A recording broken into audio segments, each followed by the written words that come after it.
Bonjour à tous, aujourd'hui je vais vous montrer comment faire vos propres arrière-plans sur Photoshop. Sans tarder, passons à la vidéo. Donc, à ce niveau, nous allons choisir une largeur de 3000 pixels contre une hauteur de 2000 pixels pour créer notre feuille. À présent, nous allons définir notre couleur et allons prendre cette couleur, la couleur bleue. À présent, ce que nous allons faire, c'est venir au niveau de l'outil pinceau et sélectionner les réglages et choisir une épaisseur de 1800. Et à ce niveau, nous allons un peu diminuer pour que le pinceau soit un peu à l'horizontale. On clique sur OK. À présent, nous allons un peu déformer et le pinceau. Pour cela, nous devons nous servir des flèches directionnelles. Il nous suffit seulement de cliquer soit à gauche, soit à droite pour pouvoir déplacer le pinceau. Nous venons là, nous choisissons une couleur blanche. On tape sur OK. On fait ça 2 fois. On part au niveau des réglages, on change et l'épaisseur du pinceau à 800. On fait encore la même chose, mais 3 fois maintenant. On change encore l'épaisseur du pinceau, maintenant à 500. On fait des petits points plusieurs fois.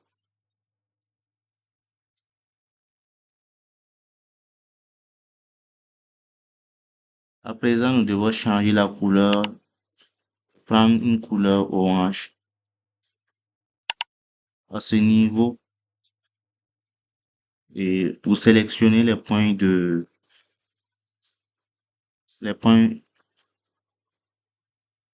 1000, de 800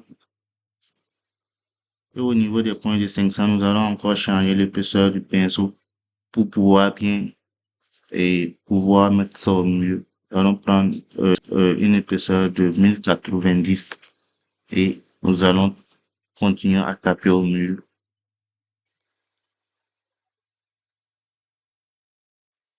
À présent que cela est fait, nous allons venir au niveau de notre calque, faire CTRL-J, le dupliquer, faire un clic droit et le convertir en objet dynamique. Et on part au niveau de filtre, on sélectionne fluidité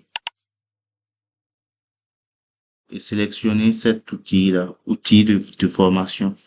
Je vais diminuer un peu pour que vous voyez bien. CTRL moins. Et la taille, vous allez prendre 1300. Vérifiez bien que ça c'est sélectionné. Remplir les bordures. Vérifiez bien que c'est sélectionné. La densité, j'ai pris 59. Donc, ce que nous allons faire, nous allons commencer à déplacer notre pinceau pour avoir cette forme. C'est vraiment chouette, hein. Donc, vous faites comme vous voulez et à la fin, vous avez une forme qui peut servir d'arrière-plan. Ce qui est vraiment chouette avec cet outil est que vous pouvez aller chercher des images et venir créer votre propre arrière-plan. Pour cela, si vous avez pris 2 images, il faut d'abord les grouper. On sélectionne les 2 images, on fait CTRL-G. On fait clic droit, il faut aussi les convertir en objet dynamique.